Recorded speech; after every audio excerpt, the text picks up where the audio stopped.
Hello everybody and welcome back to Screen Stars. Chips is a 2017 movie that has been written and directed by Dax Shepard and stars Dax Shepard, Michael Pena and Vincent D'Onofrio, and it is a retelling of the 80s TV series Chips, and it has been remade into a movie, as Hollywood tend to do an awful lot these days, is recreate what we've already seen. Sometimes it works okay, sometimes it doesn't. Now, I remember Chips, the original Chips. I watched it when I was young, and whereas I wouldn't go as far as to say it was my favourite show, I enjoyed it. I thought it was okay. It was harmless fun, really. So the thought of them recreating Chips or making it into a movie didn't seem blasphemous to me or in any way. But I did hope that they could perhaps do it some justice and make an half decent movie.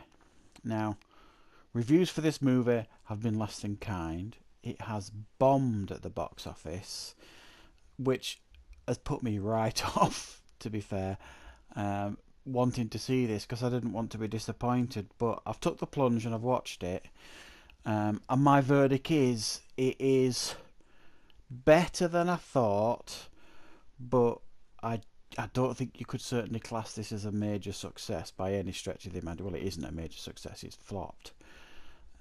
But I don't think it's as bad as the critics are making out, as does tend to be a lot these days. Tends to be what is the truth. Critics are overly harsh, sometimes just to get clickbait, just sometimes to get views, people to read their articles. Sometimes they're overly harsh just for the sake of it. I don't like to do that. If I think a movie is complete rubbish, I will say so. If I think a movie is half decent, I will say so, and this falls under that category of half decent. Now, this tells the story of Dax Shepard's character, who is a former motorcycle stunt rider, racer, who has been so injured over the years he can't do it anymore, and to impress his wife, whose his marriage is basically on the rocks, he decides to become a police officer, a motorcycle police officer in California.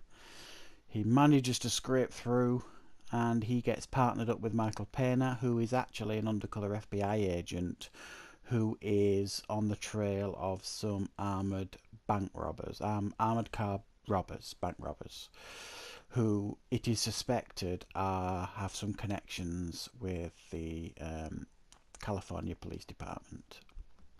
So he gets partnered up with Dax Shepard's character. And that is really the story here. I'm not. There's no need to go into any more detail because you can probably kind of figure out where this is going to go in your head anyway, story-wise.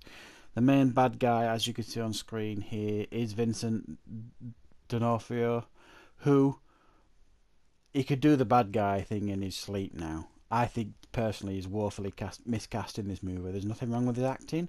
I just think he's woefully miscast. He doesn't sell it as this really slick motorbike rider, bank robber, whatever you want to call it. To me, his character was the one that was most miscast in this movie. Um,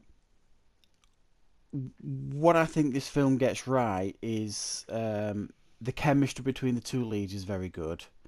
And they are very funny at times, and that part is really nice to watch occasionally.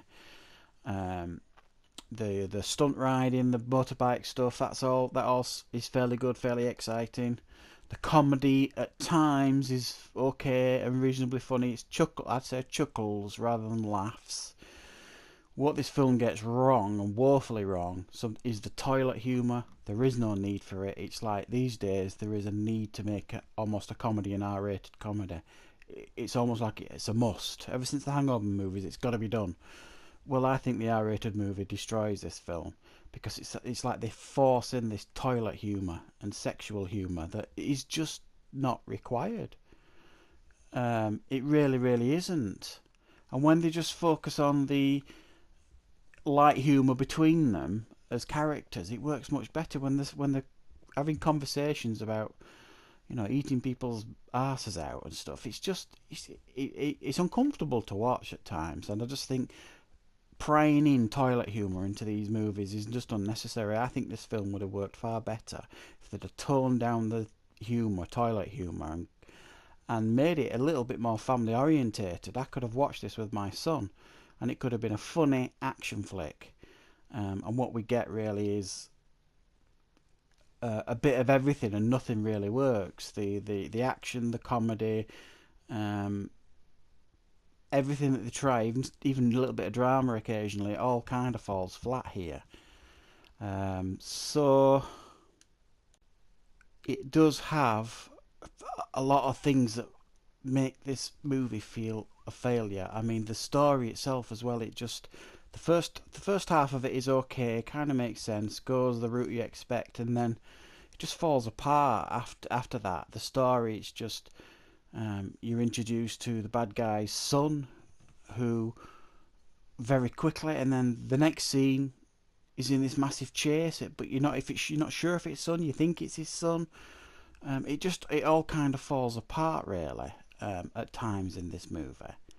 It's it's almost like this movie was edited by a child and they forgot to put in major plot points, because it all turns into a huge mess by the end, and you can't just figure out what's going on. It's like, how did this happen? What's going on? And it's just sloppy, really. It's just like they had this massive rush to get to the end of the movie.